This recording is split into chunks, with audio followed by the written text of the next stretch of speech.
दुनिया की अर्थव्यवस्था हमेशा बदलती रहती है।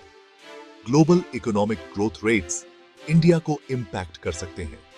देशों के बीच ट्रेड एग्रीमेंट्स नए मौके बना सकते हैं। मॉनेटरी पॉलिसीज जैसे कि सेंट्रल बैंक्स द्वारा इंटरेस्ट रेट के फैसले इन्वेस्टमेंट फ्लो को प्रभावित कर सकते हैं। इन ग्लोबल फैक्टर्स के बारे में जानकारी रखना जरूरी है क्योंकि ये इनडायरेक्टली इंडियन स्टॉक मार्केट को अफेक्ट कर सकते हैं। उदाहरण के लिए यूनाइटेड स्टेट्स में स्ट्रॉन्ग इकोनॉमिक ग्रोथ से इंडियन गुड्स और सर्विसेज की डिमांड बढ़ सकती है। इससे इंडियन एक्सपोर्ट्स को बढ़ावा मिल सकता है और इंडियन कंपनीज को फायदा हो सकता है। इसी तरह favourable trade agreements Indian business के लिए नए बाजार खोल सकते हैं। हालांकि ग्लोबल अनिश्चितताएं जैसे कि जियोपॉलिटिकल टेंशन या बड़ी अर्थव्यवस्थाओं में इकोनॉमिक स्लोडाउन मार्केट्स में वॉलेटिलिटी भी पैदा कर सकती हैं। इन्वेस्टर्स को सतर्क रहना चाहिए और इन ग्लोबल डेवलपमेंट्स पर नजर रखनी चाहिए। इंडिया की एक रेजिलिएंट इकोनॉमी है जिसमें ग्रोथ की स्ट्रॉन्ग पोटेंशियल है। प्रमुख इकोनॉमिक इंडिकेटर जैसे कि GDP growth rate, inflation rate और इंडस्ट्रियल प्रोडक्शन इंडियन इकोनॉमी के स्वास्थ्य के बारे में जानकारी प्रदान करते हैं।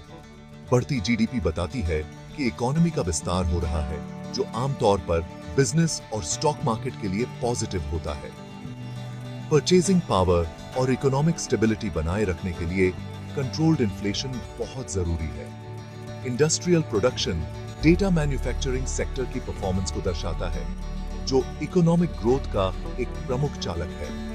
इन इंडिकेटर में पॉजिटिव ट्रेंड इन्वेस्टर कॉन्फिडेंस को बढ़ावा दे सकते हैं और स्टॉक मार्केट के लिए एक पॉजिटिव आउटलुक का समर्थन कर सकते हैं।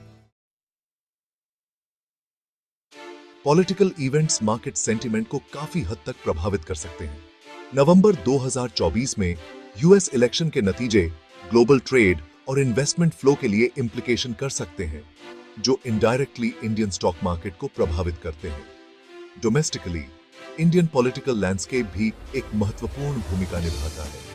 पॉलिटिकल स्टेबिलिटी और प्रो ग्रोथ पॉलिसी बिजनेस और इन्वेस्टर के लिए एक फेवरेबल माहौल बना सकते हैं, जो मार्केट ऑप्टिमिज्म में योगदान करते हैं। हालांकि पॉलिटिकल अनिश्चितताएं या पॉलिसी में बदलाव कभी-कभी शॉर्ट टर्म मार्केट में वॉलेटिलिटी पैदा कर सकते हैं। Section 4 corporate earnings, a glimpse into India's growth story. Stock exchange में लिस्टेड कंपनियां रेगुलरली अपनी क्वार्टरली अर्निंग रिपोर्ट जारी करती हैं। ये रिपोर्ट्स उनके फाइनेंशियल परफॉर्मेंस, प्रॉफिटेबिलिटी और फ्यूचर आउटलुक के बारे में बहुमूल्य जानकारी प्रदान करती हैं। स्ट्रॉन्ग कॉर्पोरेट अर्निंग आमतौर पर एक हेल्दी बिजनेस एनवायरनमेंट को दर्शाती है और स्टॉक प्राइस को ऊपर ले जा सकती है। इंडिविजुअल कंपनीज के फाइनेंशियल हेल्थ और ग्रोथ के प्रोस्पेक्ट्स का आकलन करने के लिए इन्वेस्टर इन अर्निंग रिपोर्ट्स की बारीकी से जांच करते हैं। Positive earning surprises investor confidence को बढ़ावा दे सकते हैं और स्टॉक मार्केट रैली का कारण बन सकते हैं। Section 5 the RBI's balancing act, interest rates and market impact. Reserve bank of India या RBI इंडिया का सेंट्रल बैंक है। यह प्राइस स्टेबिलिटी बनाए रखने और इन्फ्लेशन को मैनेज करने में महत्वपूर्ण भूमिका निभाता है।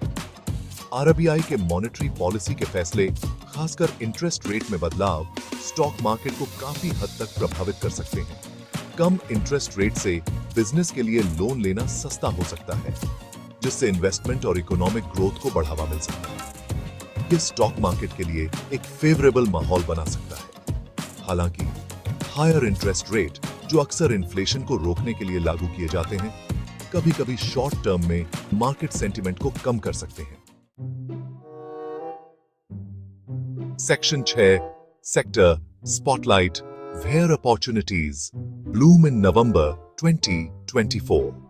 इकोनॉमी के अलग-अलग सेक्टर अक्सर अलग-अलग फैक्टर्स के आधार पर अलग-अलग प्रदर्शन करते हैं। इन फैक्टर्स में गवर्नमेंट पॉलिसीज, टेक्नोलॉजिकल एडवांसमेंट और कंज्यूमर डिमांड शामिल हैं। सेक्टर स्पेसिफिक ट्रेंड को समझने से इन्वेस्टर को पोटेंशियल इन्वेस्टमेंट अपॉर्चुनिटीज आइडेंटिफाई करने में मदद मिल सकती है। उदाहरण के लिए बैंकिंग और फाइनेंशियल सेक्टर इकोनॉमी के लिए बहुत महत्वपूर्ण है और इसका परफॉर्मेंस अक्सर ओवरऑल इकोनॉमिक हेल्थ को दर्शाता है। आईटी सेक्टर इंडिया के लिए ग्रोथ का एक प्रमुख चालक रहा है, जो अपने इनोवेशन और ग्लोबल कंपेटिटिवनेस के लिए जाना जाता है। फार्मास्यूटिकल इंडस्ट्री हेल्थ केयर में एक महत्वपूर्ण भूमिका निभाती है, जबकि ऑटो और मेटल सेक्टर साइक्लिकल हैं और इकोनॉमिक कंडीशन के प्रति सेंसिटिव हैं।